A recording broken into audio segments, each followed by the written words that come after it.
Aston Villa 1, Fulham 0. Aston Villa have gone 10 games in the Premier League unbeaten, with 2 draws in there and 8 wins. What the absolute fuck? If you're wondering, I am sat in my new car. I literally bought after the Newcastle game, so you know I had a really good weekend on that weekend. But I'm in disbelief right now. I'm in absolute disbelief. We are 5th in the Premier League, sitting on top of Tottenham right now.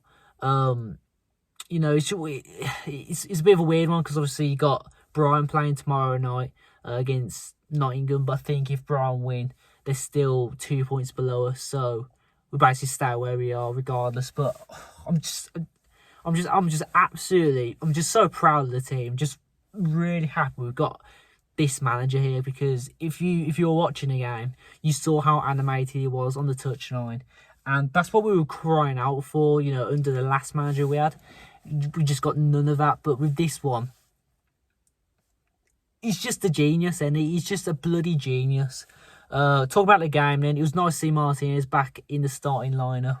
And you could just see the confidence from the back line. I mean, when Olsen came on against Brentford, no disrespect, it just seemed like we lost a bit of confidence in the back line of our defence. But, you know, obviously Martinez coming back as a massive plus. Unchanged squad again, which is, you know, I do like to see it. And, yeah, it's just, you know, obviously Mings gets the goal, which is really nice to see as well. And it's just, there wasn't a whole lot in this game, to be fair. I don't think we played particularly well. And I don't think we played well against Brentford, to be fair. But, you know, we're still getting the results, aren't we? We're still on this unbeaten run. We've got Man United next, and that's going to be on Sunday. I don't know what the hell to say about that one. I mean, we'll have to watch how they do against Spurs.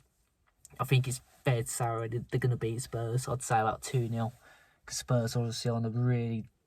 They're just on a downer, aren't they? But, you know, it's just so bloody nice to be in this position, this far into the league. You know, this time last season, we'd be thinking, yeah, season's done.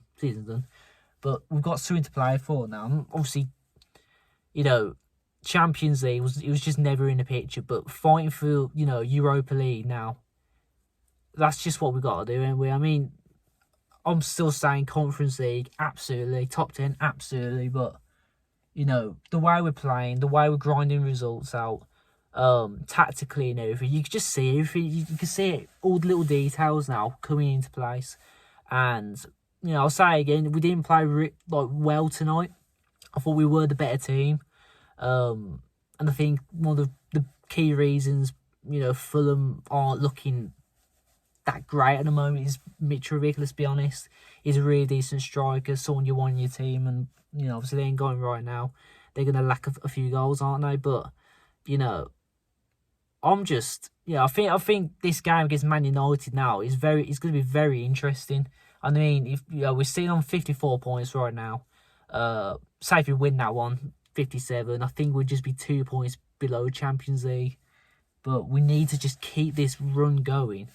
And we should be fine in these European places. I mean, I'm not too sure if it does go down to 8th this season, because obviously Man United are in the final against Man City, so I'm not too sure what happens there. But yeah, my man of the match tonight, I think I'll have to give it to McGinn, or it's a toss-up between McGinn or Konza, to be fair, because I thought, you know, both of them have a really, really good game, and Mings, to be fair. But yeah, it's just fair play to Villa, fair play to Unai, and hopefully this run continues, because it's 10 games now. We've gone 10 games, and, you know, you could just tell I'm in absolute shock.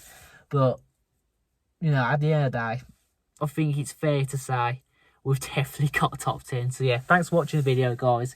If there is any Fulham fans, please leave a comment. What do you think about the game? Do you think you deserved anything from the game? Because obviously there was a few nervy points coming to the end. To be fair, I didn't see the offside at the end, but it was going to be an own goal for Mings, and that would have been really, it would just been shit for us. But yeah, up to Villa, from the pride of Villa. We'll see you in the next video.